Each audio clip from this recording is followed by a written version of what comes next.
ত্রয়োদশ জাতীয় সংসদ নির্বাচন সামনে।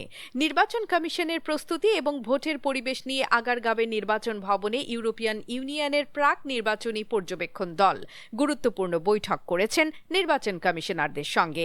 ৮ সদস্যের এই প্রতিনিধি দলটি নির্বাচন কমিশনার আবুল ফজল মোহাম্মদ সানাউল্লাহ ও ইসি সচিবালয়ের ঊর্ধ্বতন কর্মকর্তাদের সঙ্গে ২ দফায় এই বৈঠকে অংশ নেন। আলোচনায় উঠে আসে ইসির চলমান প্রস্তুতি, নির্বাচনী আস্থার পরিবেশ সৃষ্টি এবং অংশগ্রহণমূলক নির্বাচনের বিষয়ে কমিশনের প্রতিশ্রুতি।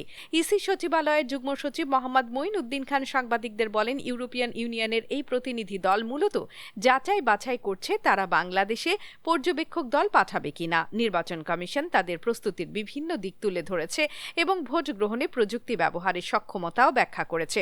তিনি জানান, রোজার আগেই অর্থাৎ ফেব্রুয়ারির প্রথমার্ধে ভোট গ্রহণের জন্য প্রস্তুতি সম্পন্ন করতে চায় ইসি, যার প্রস্তুতি এখন পুরো দমে চলছে।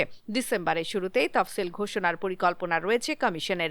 আর সেই প্রেক্ষাপটে আন্তর্জাতিক পর্যবেক্ষকদের উপস্থিতি নিশ্চিত করতে কূটনৈতিক সংলাপ অব্যাহত রয়েছে।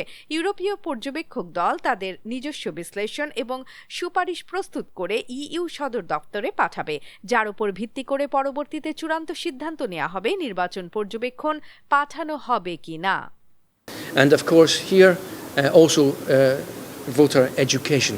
And here, as the European Union, we are determined to empower our partner. The European Union will provide a support package in excess of €4 million to help Bangladesh run elections in line with international standard.